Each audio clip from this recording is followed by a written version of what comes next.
গৈ নিজৰ নিজৰ নাম পঞ্জীয়নভুক্ত কৰে। ধন্যবাদ। আৰু ইয়াৰ লগে লগে আমি তেওঁক শ্ৰদ্ধা জনাবৰ নিমিত্তে সন্মতি মৰ্মে আমি আমাৰ মাজত আহি উপস্থিত হৈছে আমাৰ নিমন্ত্ৰিত এগৰাকী অধ্যাপক তথা বিশিষ্ট লেখক ডক্টৰ বিমল মজুমদাৰ ছাৰ। তেখেতক মঞ্চলৈ আদৰণি।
নৱৰণ সাহিত্য বা আমৰাংগা বৰিহাটৰ এইটো ত্ৰয়োদশ দ্বিবাৰ্ষিক সৰু হেৰান্ত অধিৱেশন।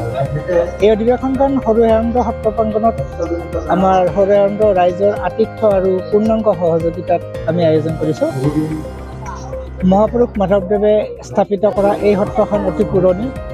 এই সত্ৰত বহুত ঐতিহ্য আছে।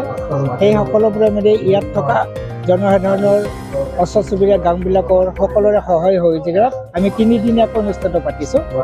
ইতিমধ্যে আমাৰ আজি তৃতীয় তথা শেষ কাৰ্যসূচী। আজি আমি প্ৰথম দিনা আমি পতাকা উত্তোলন, গছপুলি ৰোপণ, স্মৃতি তৰ্পণ আৰু ৰাইজ আয়তীৰ মাজত নাম প্ৰসংগৰ প্ৰতিযোগিতাৰে অনুষ্ঠানটো সামৰণি মাৰি দ্বিতীয় দিনা আমি এটা ছাত্ৰ ছাত্ৰীসকলৰ মাজত এটা পৰীক্ষামূলক প্ৰতিযোগিতা আৰু লগতে এটা আলোচনা চক্ৰ অনুষ্ঠিত কৰিছোঁ। আজি ইতিমধ্যে আমাৰ শোভাযাত্ৰা হৈ গ'ল। ইয়াৰ পিছতে আমাৰ মুকলি সভা চলি আছে। আমি আশা কৰিছোঁ সন্ধিয়ালৈকে আমাৰ এটা সাংস্কৃতিক অনুষ্ঠানো চলিব আৰু আমি নিজেই আশা ৰাখিছোঁ নিশ্চয় এইটোত এটা সফলতাৰ দিশত আগবাঢ়ি গৈ আছে। আমি অনুভৱ কৰিছোঁ অনুষ্ঠানটো সাফল্যমণ্ডিত হৈছে।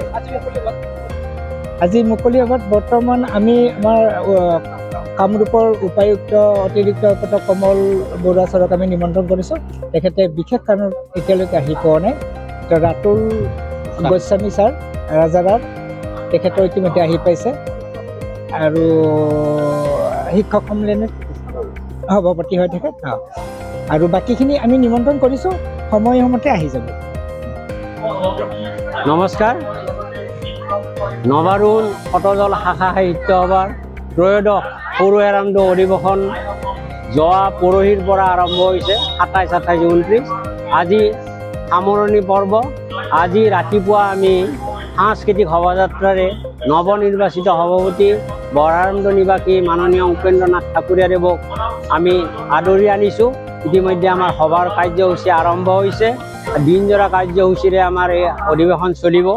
নৱাৰুণ শাখা সাহিত্য সভাই 1986 চনতেই জন্ম লাভ কৰি আজি 39 বছৰ অতিক্ৰম কৰিলে আৰু অসম সাহিত্য সভাত এটা সক্ৰিয় শাখা সাহিত্য হিচাপে ইতিমধ্যে আমি স্বীকৃতিপ্ৰাপ্ত হৈছোঁ। আমি ইতিমধ্যে শতদল শাখা হিচাপেও স্বীকৃতি লাভ কৰিছোঁ। কেইবাবছৰৰ আগতে আমি কামৰূপ জিলাৰ এটা সুকীয়া গৌৰৱ কঢ়িয়াই আনিব পৰা শাখা সাহিত্য হিচাপে আমি বঁটা পাবলৈ সক্ষম হৈছোঁ। বৰ্তমান আমাৰ শাখাৰ কাৰ্যালয় ইতিমধ্যে আমি নিৰ্মাণ কৰিবৰ কাৰণে সক্ষম হৈছোঁ।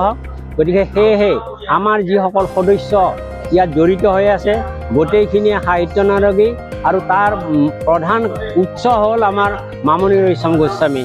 গতিকে মামণি ৰয়ছম গোস্বামীৰ জন্মস্থান আমৰাঙা। গতিকে এই আমৰাঙা বৰিহাটতে আমাৰ নৱাৰুণ সাহিত্য